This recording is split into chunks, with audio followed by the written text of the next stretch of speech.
the difficulty clubs have, especially the elite clubs, is how do you rebuild, when you want to get rid of players off your absolutely enormous wage bill first, when there's no one to sell them to. I think that is the who's going to take on that wage bill? Never mind the transfer fees. Who's going to take on that bill? And normally that would elicit a shifting of players between the elite clubs. That could be an interesting development in the market.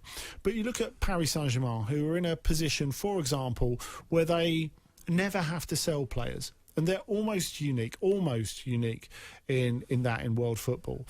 But at the moment, Leonardo has said it's one of the biggest challenges of his second spell as sporting director to find out how he's going to succeed or otherwise in re-signing Mbappe and Neymar at the same time, and at the same time in a post-COVID environment, reinforcing the squad so they can get a little bit closer to that Champions League. I mean, Nasser El Khalifi, the president of Paris Saint-Germain, said after the game this week against Başakşehir that he feels pretty confident that both Mbappe and Neymar will stay.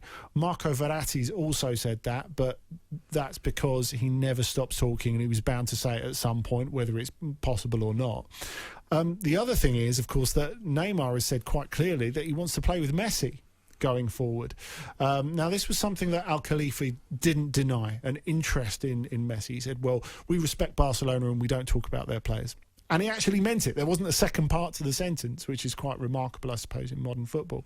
But how you fit those three on the wage bill, I don't know how it happens. I wonder if there is a scenario in which Kylian Mbappe, who is with 18 months left on his contract, Real Madrid's top target going into next summer, goes there and they do pair Neymar and Messi in Paris. I believe that's a possibility because, of course, somewhere they've got to find a way to build a team around them, because even with those two, they are almost, in NBA parlance, capped out. They're almost out of money by signing those two on absolutely enormous wages, even bearing in mind there's no extra transfer fee to pay with either of those. Now, interestingly, with Mbappe, Paris are damned if they do, damned if they don't, because, of course, they bought him for, after that little loan spell, for an initial 145 million euros from Monaco.